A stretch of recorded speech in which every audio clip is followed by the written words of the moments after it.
Hello, Internet. My name's Joe Bereta, and you're watching Bonus Feature Spotlight. Thank you for clicking.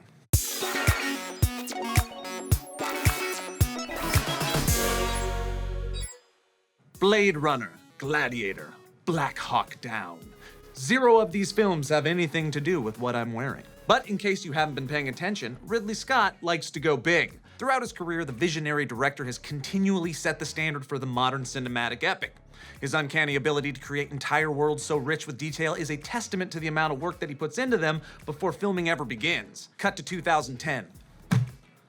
While in pre-production for Robin Hood, his fifth collaboration with ex-Gladiator Russell Crowe, Scott was tasked with recreating Nottingham on a scale that audiences had never ever seen before. And the behind-the-scenes crews were there every step of the way to document the immense amount of preparation that went into making a historical epic. Check it. You would have totally been dead if it was real. Robin Hood is just something that's always been in the back of my mind since I was a little kid. I really, I was a big fan of the various incarnations I saw as a child. Your next move will be your last. Robin Hood's every century. It's timeless. Robin Hood is it's a difficult subject matter to tackle because you think, well, what new can you say? To tell this story as epically and as real as we think it happened is something no one's ever done with Robin Hood. Issues that it deals with are enormous. I mean, freedom, the rights of man. Every Englishman's home is his castle. If Gladiator was a metaphor for death, in this, it's about life. It's about birth. The scale, it's not an exaggeration to say it's monumental. I guess I've always felt like if we make this movie, Ridley and Russell and I, that it would be kind of the Gladiator version of Robin Hood.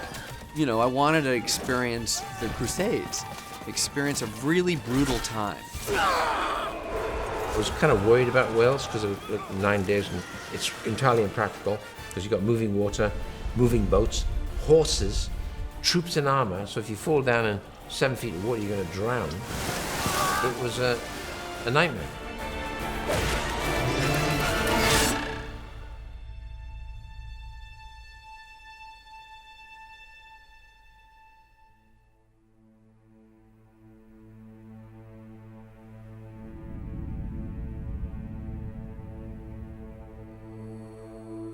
I don't covet roles. I'm not like that. I don't sort of ever have that, or one day I'm going to do my Hamlet kind of bullshit, But it was sitting in the back of my mind there somewhere, so when it came up, and it came up in a sort of oblique way.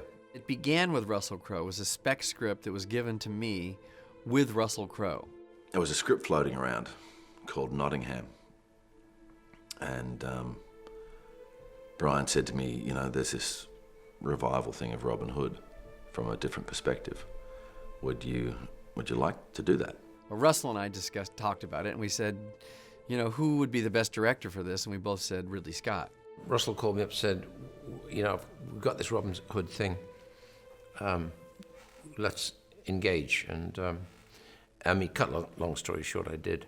Every studio bid for it, and Ridley presented it to Fox, because that's the studio that he works at, and I'm at Universal, and I ended up getting it. I was very enthusiastic about the possibility of a Robin Hood, but when I read the script, and no disrespect to Cyrus and Ethan, the guys that wrote it, but kind of read like CSI Sherwood Forest to me, I just wasn't into doing that. It was essentially, it's fair to say, a page one rewrite, because what they had and where we went were two different universes.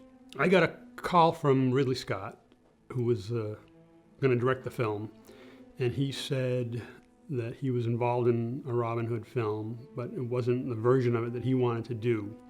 And he wanted to do basically a version of the untold story of Robin Hood, or the man before the myth version of Robin Hood. What we've tried to do is redefine the times, in fact, shift the timeline. We kill Richard instead of having him ride in and save the day. But I think it's more historically accurate, in my opinion anyway, in terms of what the cultural melee was that a Robin Hood character could rise out of. We started back in 2007 doing research and scouting all over the British Isles, searching for the 12th century, looking for what was left. A lot of the castles and ancient buildings, unfortunately most of which from that period are ruins, we decided we would probably be better off coming back to the London area where most of our craftsmen and crew live and trying to recreate that in the studio with CGI extensions. Horses rearing and jumping around. A lot of discussion and really evaluating where to put our resources. Then models, making models. We just need to, you know, obviously we need to make the decision.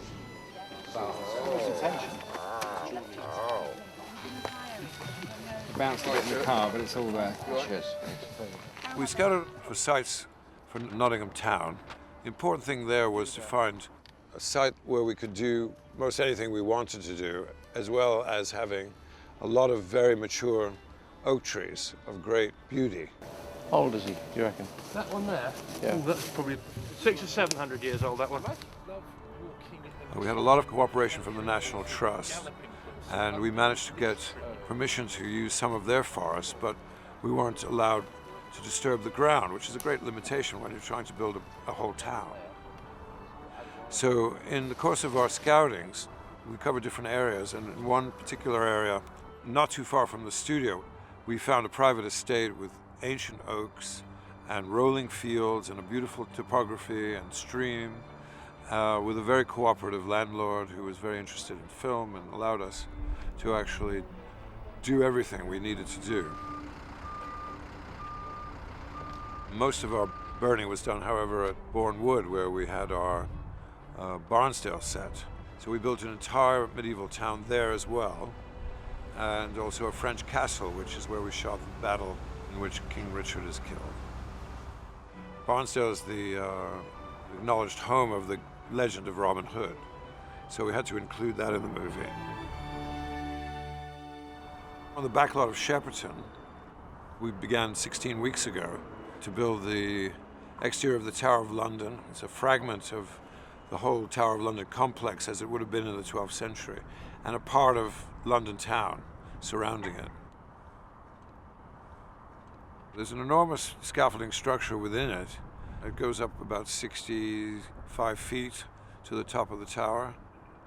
It's quite windy, and when you go up to the very top, it does move a bit, which it's supposed to do, but it's a little unnerving. But it's still there. Address.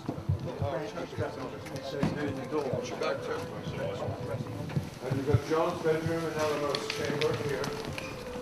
Ridley, as a filmmaker, his emphasis is really on the density of the world that we're in, whether it's ancient world or future world or present world. It's like the attention to detail in the minutiae within the context of a much larger environment. For me, it's trying to create a 360-degree world that actors can immerse themselves within. There's a luster on this of like granite here. And then there'll be an age on this, we'll take it down so it's not uniform. Dust over the top of the wall. Yeah, John, we'll talk about that in a minute. Okay, great. But generally fine. I think it needs a bit of age.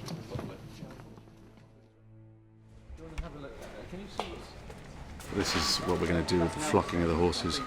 We electrostatically charge whatever we're going to flock, and we add different kinds of flock, different lengths of flock, different colours, and we grade it and we turn it into the horse that we need on set. And we've got about 10 of them to do. In my department, I have a lot of people, and sometimes it can go, you know, I think I've gone up to as high as 145 in a day. It's the usual on a big film because you need a lot of people to do different things. We found thatchers. We've had to find people who are really good at hand sewing. I've had to make humongous items on this, and I've had to make tiny items. I've had to make really intricate pieces of jewellery and beautiful caskets. And then I've had to make big war carts. to tell the story, all those things are relevant, and so you need to source them. You have to have plenty of time usually to get them, and we don't. So it's a lot of pushing people and saying, you know how I said I wanted 20 baskets? Well, I need them today. And it's a bit like that. And it's like that every day, and it's relentless. It does not stop. It keeps going. This is the fake one. Okay. In order to get to the sort of the feeling of this film, my feeling of this film across to Ridley, I do sort of several show and tells. He's always got loads of ideas, and he'll always come up with an idea, and there's always a sort of standing joke that the two of us have that he goes, "You didn't think of that, did you? You hadn't thought of that. I thought of that." And I go, "No, I'm already getting it. I've already done that." They go, "No, you haven't." And, you know, I have a very good rapport with him. But is that shellfish in there? Is that onion? And I like to give him lots of things. It's very important. So if I do a show and tell, I show a lot. So this is what Tuck makes and sells Yes. on the side. And he could make that. Elder. She'll have elder wine. Yes. It smells great, doesn't it? Mm-hmm. It's lovely. I'll show animals. I'll show anything that is relevant to my department, and I hold it in the prop room, and it's quite a big affair, and we try to segregate different sections of the film and put things together that I think go well together. There they are. Yeah. Who's that? Tula. Hey, Sheila. This is Tula. This is Yeah. Orsini. Oh, look at that. There's a Jack. Is that Jack? Yeah. What a beauty. Oh, look at that fluffy. Oh my God, I want that one. Look at the big bear. Who's he? Who's this one? Ridley loves all that, and the more you can give him, the better. And you do need to think slightly outside the box, and that's what he likes, and that's what I like, and that's what everybody that works on this film likes. The first thing I actually did was to reserve every single item that we had made on Kingdom of Heaven and sold to a costume house, which enabled us to have 500 sets of chainmail, 2,000 shirts, 2,000 trousers, 500 helmets already in stock. So that was actually very advantageous because Kingdom of Heaven is set 20 years prior. We started with 1 million miles of fabric. And we've used an enormous amount. We buy all our fabrics in, most of them anyway, in Italy, out of the warehouses, where there are end of runs, and we get it very cheaply for anything between €2 and €5 because they need to get rid of it. Then for the more exclusive and more beautiful fabrics, we go to France. And also there's a lot in England that we use as well, especially for linens, wools and cottons. Nobles, nobles, nobles. Peasants, peasants, peasants. There was an element of going very organic with the peasants, going very organic with the forest look for Robin and the Merry Men. Because everything was dyed, you used twigs to dye your fabrics, so it would always be an earthy tone, it would always blend with the background. We have tried to also give a good shape to accentuate the shape of each actor and their character that they're portraying. So although they really should look like they're wearing sacks, because that was what they really did wear, we've tried to flatter them. There's something that looks like metal but actually is completely rubber. Then we have leather, which is always a favourite of Ridley's. And then if you just scan round, you can see the extent of chainmail. We commissioned a shed load more chainmail from the Weta workshop in New Zealand, the Lord of the Rings workshop. And then we also bought 500 sets from India in riveted aluminium, which we don't give to actors because they have to wear it constantly, but extras are perfect. It's light enough, but it's not as light as the plastic. So Ian is completely responsible with Emily's assistance, altering everything to fit each particular actor as they come by, as they're cast. What we're doing now is adjusting them to fit the actors. So that has to be done basically link by link. So you take sections out and remove sections and put sections in. This is how the clothes come to us.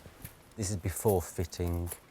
So basically they're quite loose, really baggy. It's Mark Strong's head cast. What I'm doing here is I am putting another section in to make it bigger. So what I've got to do is add links. So basically what I'm going to be doing is link by link, I'm going to be adding links in. Half the links are open and half the links, luckily, are closed.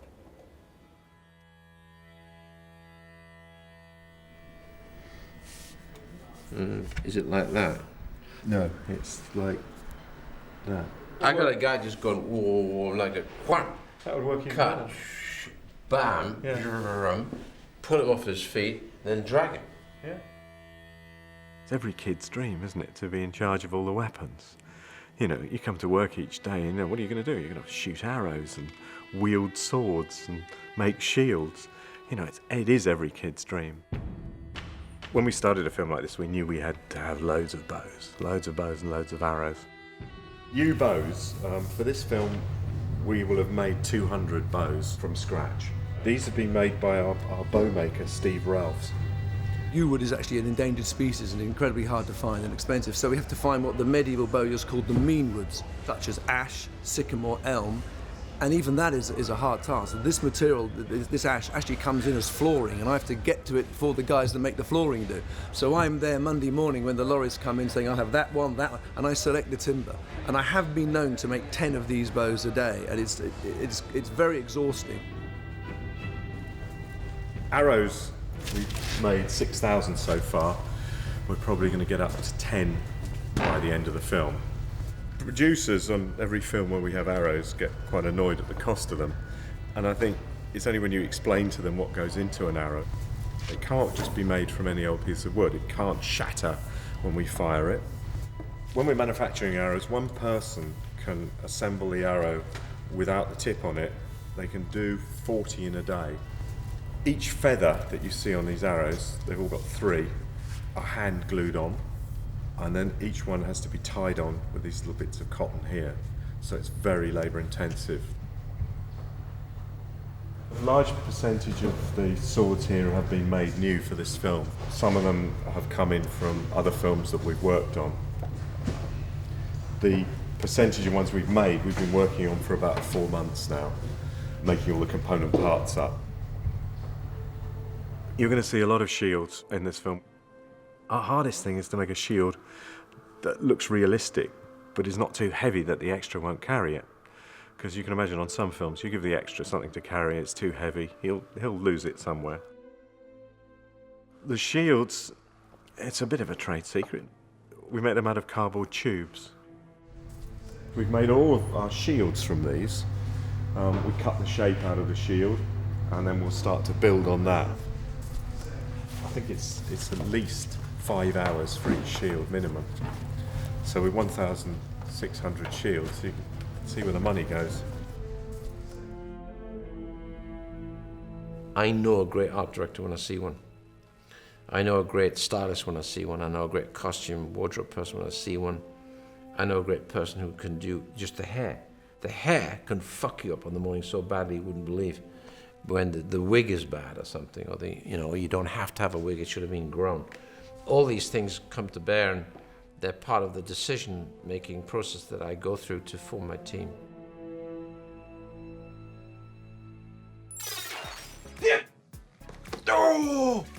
Oh, totally real. Oh, it's totally real. Why is this here? Oh man, on a scale that big, preparing for an on-screen battle doesn't look all that different from preparing for a real war. You can make the argument that as far as movie directors go, Ridley Scott is the closest thing we have to a general. Damn it. Oh, man. For Bonus Feature Spotlight, I'm Joe Bereta. Thank you for watching Universal Pictures All Access. Get the most out of your movies. All right, you guys, you know the drill. Like, subscribe, and if you want to see more, click on one of these other videos. And also, the little subscribe button that's floating somewhere around here. You find it. You're an adult.